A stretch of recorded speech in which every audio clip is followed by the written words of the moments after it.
Welcome to your Flame Fundamentals training. In a previous video, you were shown the techniques of performing fast trimming in the sequence. They are great for minor adjustments, but if you have a lot of work to do, you're better off using the trim view.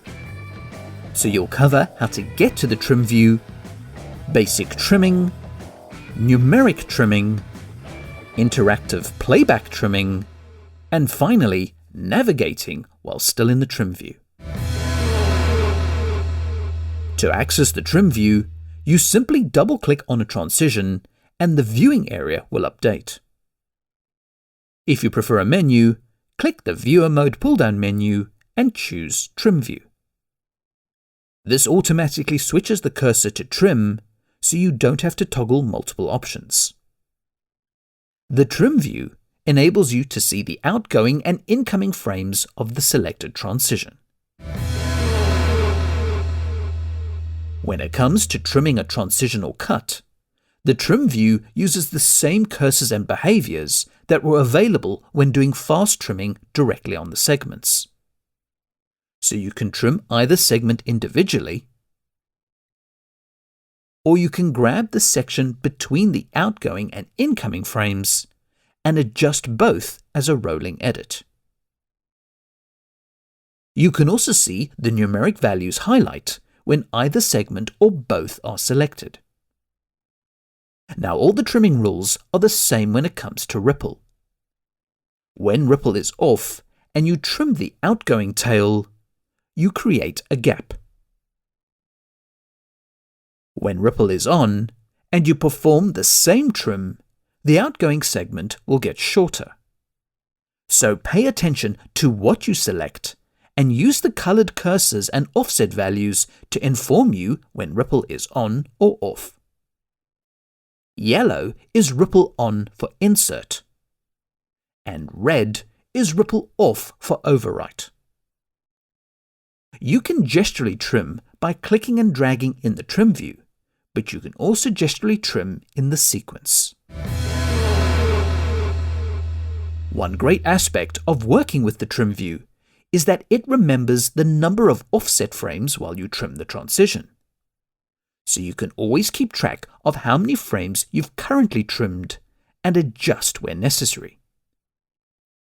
You can also use the numerical buttons to trim a cut by 1 or 5 frames forward and back. If you're using a full-size keyboard, you can trim extremely fast with the number pad. For example, type 7 into the number pad and press Enter. The cut will trim by 7 frames.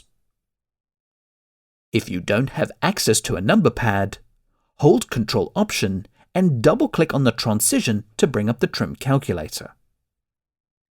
Type -7 on your keyboard. Pressing Enter will trim the cut back by 7 frames. All other keyboard shortcuts also function in the trim view, so using the comma or full stop will nudge the selected transition by 1 frame in either direction. Interactive trimming is a great way to evaluate a trim during playback. For example, you can use the JKL workflow to roll and edit.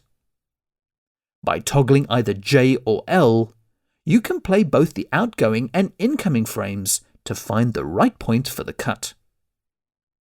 As soon as you stop the playback with K, the transition moves the positioner.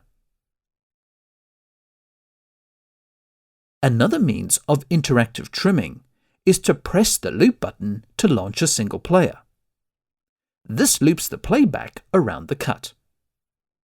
So you could use this to review a cut, but you could also use the comma or full stop keyboard shortcuts to adjust the transition and review it again. When you stop the playback, you go back to the trim view. Now, even though you are still using the trim view, it is possible to navigate the transitions in the sequence. So there is no need to exit the trim view while moving through the edit.